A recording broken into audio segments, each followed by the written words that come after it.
Alors salut à vous et bienvenue dans cette vidéo. Comment passer de la forme algébrique à la forme trigonométrique et à la forme exponentielle d'un nombre complexe. Alors, qu'est-ce que c'est un nombre complexe? Donc, le nombre complexe est noté Z égale à A plus E et B. A est la partie réelle et B est la partie imaginaire. I est un imaginaire pur tel que I au carré égale à moins 1. Voilà ce qui en découle de la définition d'un nombre complexe. Alors, comment nous maintenant passer de la forme algébrique, ça c'est la forme algébrique du nombre complexe, à la forme trigonométrique?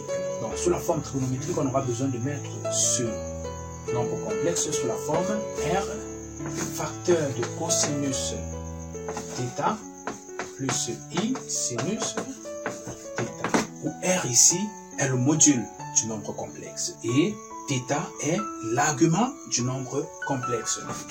Là, c'est la forme trigonométrique.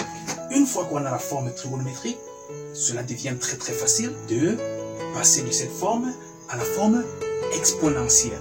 Alors, pour la forme exponentielle, ce nombre complexe deviendra R exponentielle de I θ.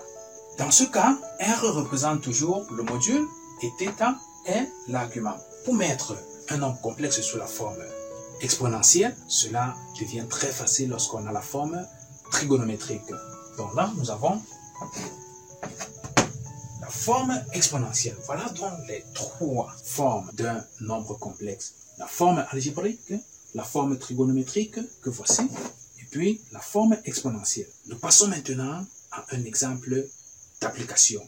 Alors très bien, nous allons présentement voir comment passer de cette forme algébrique à la forme trigonométrique. Pour le faire, qu'est-ce qu'il faut? Vous devez commencer par déterminer le module. Une fois le module connu, on va déterminer l'argument. Donc ça doit se faire en 3 étapes. Première étape, module. Le module c'est R. R égale à A au carré plus B au carré.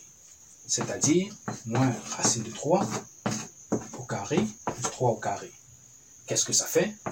Ça fait ici 3 plus 9. Donc ça fait racine de 12. Racine de 12, c'est 4 fois 3. C'est-à-dire c'est racine de 4 fois 3, soit 2 racine de 3.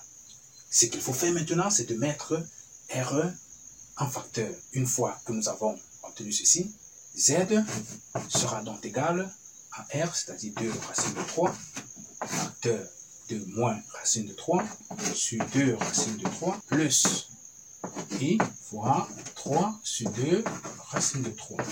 On fait des simplifications possibles. 3 c'est racine de 3 fois racine de 3. Alors racine de 3 se simplifie. Il restera 2 racine de 3. Ici on aura moins 1,5. Et là, plus I racine de 3 sur 2. Voilà ce que l'on obtient. Une fois obtenu cette forme, nous avons ici le cosinus et là le sinus. Donc, soit θ, un argument de Z. On aura cos θ égale à moins 1,5 et sinus θ égale à racine de 3 sur 2. Ce qu'il faut maintenant, c'est de chercher l'angle θ tel que cosinus θ soit égal à moins 1,5 et sinus θ égale à racine de 3 sur 2. Θ vaut donc quoi? Point d'interrogation.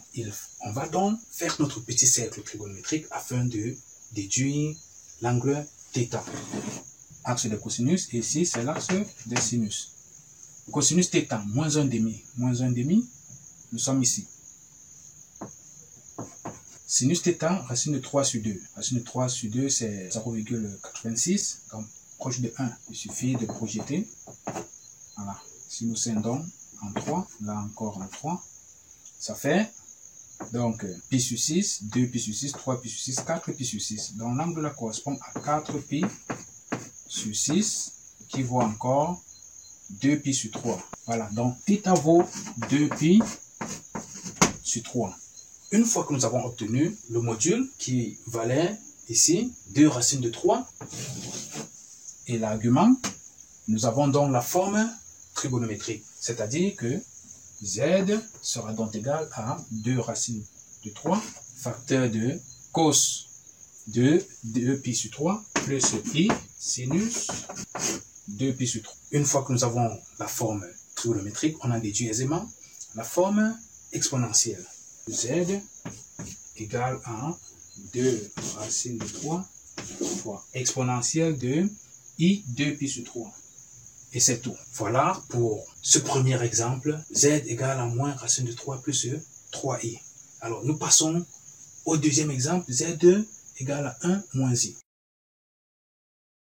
Deuxième exemple, le principe reste le même que le cas précédent. Nous sommes ici.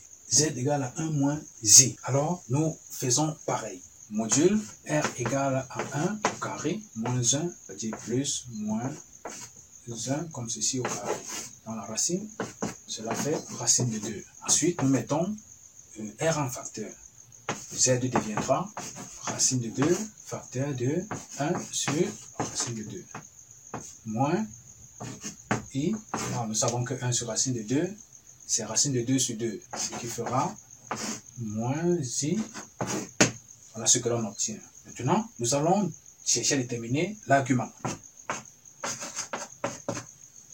Donc, comme tout à l'heure, que vaut θ? Cos θ, c'est racine de 2 sur 2. Et sinus θ, c'est moins racine de 2 sur 2. On cherche maintenant l'angle θ, tel que cos θ soit égal à racine de 2 sur 2 et sinus θ égale à moins racine de 2 sur 2. Notre cercle, comme tout à l'heure, racine de 2 sur 2, c'est 0,70. 0,70, c'est là. Donc là, nous sommes à racine de 2 sur 2. Moins racine de 2 sur 2 pour le sinus. Donc nous sommes ici en bas. 5, 6, 7. Donc, là on descend, ça tombe là. Donc ça subdivise cet arc du cercle en deux. Là nous sommes à moins 90, donc ici c'est moins pi sur 4. D'où nous avons notre forme trigonométrique.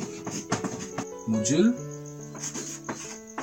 cos de moins pi sur 4 plus i sinus de moins pi sur 4. On sait que le cosinus est une fonction paire, donc ça peut encore s'écrire comme ceci. Racine de 2 cosinus de pi sur 4 moins i. On en déduit dans la forme exponentielle. Dans la forme exponentielle, c'est la partie imaginaire qui déduit si on aura moins i ou bien plus i. Nous avons ici moins i sinus de pi sur 4. Donc, dans la forme exponentielle, vous allez faire donc apparaître ce moins. Si vous prenez cette forme, vous vous intéressez à ce moins qui est ici. Ici, c'est celle-ci. Vous vous intéressez tout simplement à moins pi sur 4, moins pi sur 4. Donc, ça fera i facteur de moins pi sur 4, ce qui revient toujours à cette forme. Et là, c'est terminé pour cette vidéo. Alors, ne la quittez pas sans laisser un commentaire, sans laisser un like. Et n'hésitez pas à vous abonner à la chaîne si vous êtes nouveau. Alors, bye bye.